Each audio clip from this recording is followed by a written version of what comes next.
Hi, I'm Mary Grape Mendoza, and to continue the timeline information age, in 1755, Samuel Johnson published his book, A Dictionary of the English Language. Who is Samuel Johnson?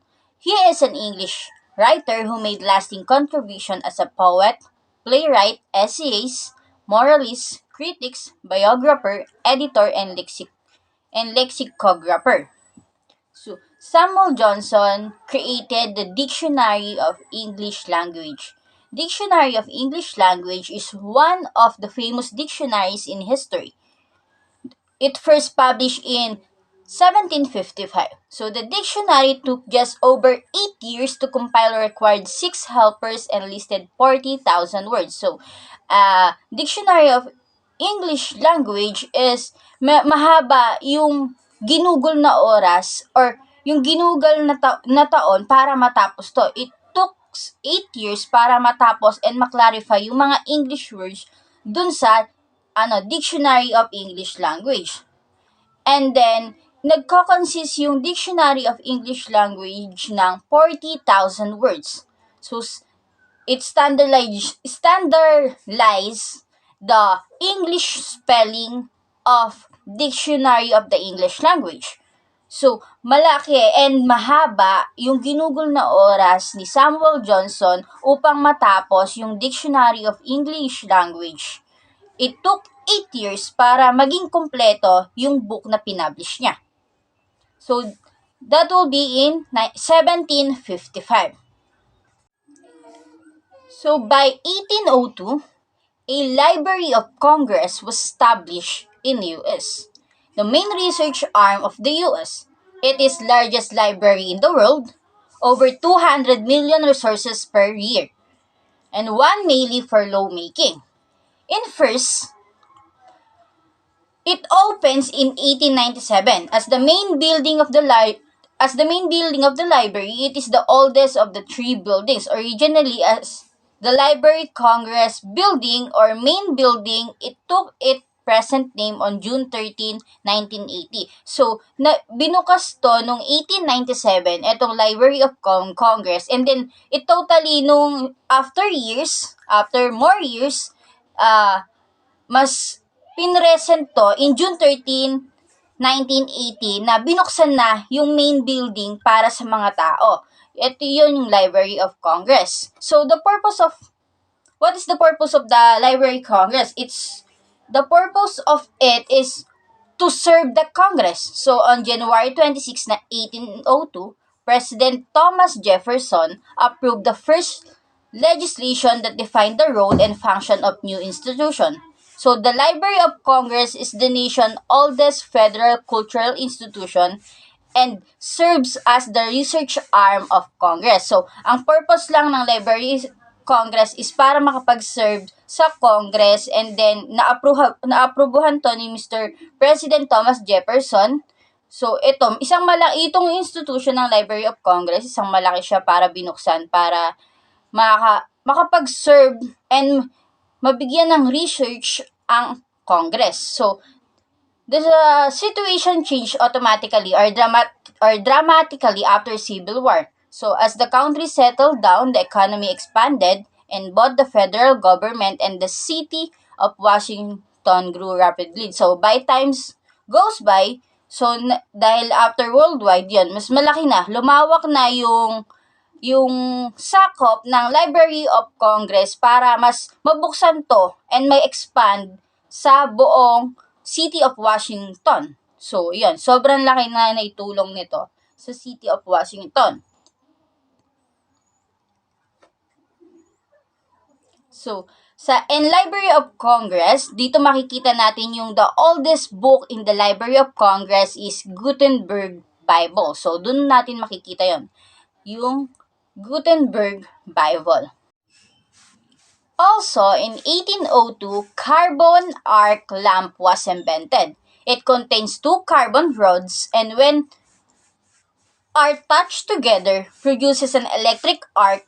So the rods are done apart, maintaining the arc and electric current heat. So carbon arc electric light was demonstrated as early in 1808, and in 1858 English physicist and chemist Michael Faraday devised the first steam power electric generator to operate a large carbon arc lamp for the South Foreland lighthouse, but the carbon arc lamp was so bright. So in 1808, na-open yung carbon arc electric dinemonstrate yung carbon arc lamp and na-invent siya ni Michael Faraday. So, yung carbon arc light ay nagko-consist siya ng two carbon rods na pinagtatouch siya together para umilaw to. So, carbon arc lamp was tips of the carbon rods are heated and carbon vaporized highly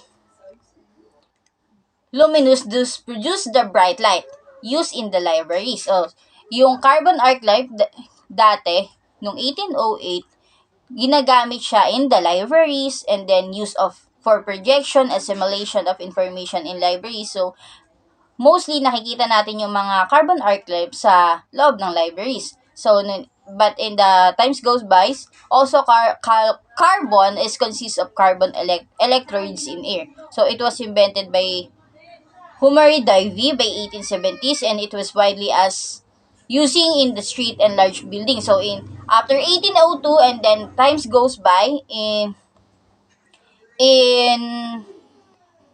carbon arc lamp, ginagamit na rin siya in street and the large building, nag-expand na yung gamit ng carbon arc lamp. By 1824, research on persistent of vision or POV was published. So POV or persistent of vision is an optical illusion where the human eye perceives the continued present of an image after has disappeared from view. So the concept of it is how our brains sees individual ages and sequences of motion. When still image as fast track, it appears like it's moving. So the leads to motion picture. So ang research of persistent of vision, ito yung nakikita natin how na tayo bilang isang tao or isang individual, kung ano ba yung persistence or ano yung motion ng isang image. Nasa sa'yo, yun yung persistent of vision, kung paano mo nakikita or paano nagtatransfer sa'yo yung isang image, kung ano yung meaning nun and kung ano ba yung appear nun and naglilids ba siya ng motion or may moving. So, that will be the persistent of vision. So, the human eye perceive a visual image for longer than actual duration of visual stimulus. That will be in 1824, the persistence of vision. So, for 1830s, first design of digital computer was made. So, it called computer because it's mainly for computing basic arithmetic.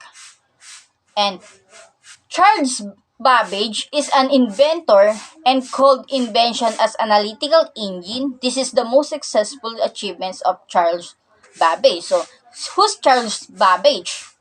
Charles Babbage is born in December 26 in England. He is an English mathematician and an inventor who is credited with having conceived the first automatic digital computer. So, si Charles Babbage siya yung nag-invent ng kauna-unahang automatic digital computer. So, Charles Babbage was never able to complete construction of any his machine due to the conflicts with his chief engineer and inadequate funding. So, si Charles Babbage, nung nagko-construct siya ng mga machine niya, hindi niya agad natapos yan. Nagkaroon ng mga conflict sa mga chief engineer niya or yung mga kasama niya na gumagawa. And then, of course, kulang din sa fund. So, hindi niya agad natapos yung invention niya. Until in 1941, Conrad Suss built the first general-purpose computer or Z3. It's more than a century after Babbage has proposed the pioneering analytical engine in 1837. So, in 1941, lumabas na si Conrad Suss bill. So, binild niya yung purpose of computer bago pa habang nilabas or pinropose ni Charles Babbage yung analytical engine. So, nagtulungan sila and then nagawa nila yung first digital computer. And next is Augusta Lady Byron. Augusta Lady Byron is commissioned to translate notes into English and then augmented it in 1830s. It was made the first ever computer program. So, Augusta Lady Byron is nag-help siya to translate notes into English and then augmented it. So, nag-assist si Augusta Lady Byron kay Charles Babbage in 1837 upang magawa yung telegraph. So, si Charles Babbage and Augusta Lady Byron nagtulungan sila para maimbento yung telegraph in 1837. So, by 1830s, lumabas naman si Samuel Morse. So, Samuel Morse and the other inventors developed in the 1830s and 1840s. So, the telegraph revolutionized long-distance communication. It worked by transmitting signals via wire laid between an stations. So, when Samuel Morse, lumabas siya and then nagtulong-tulong ang mga inventors.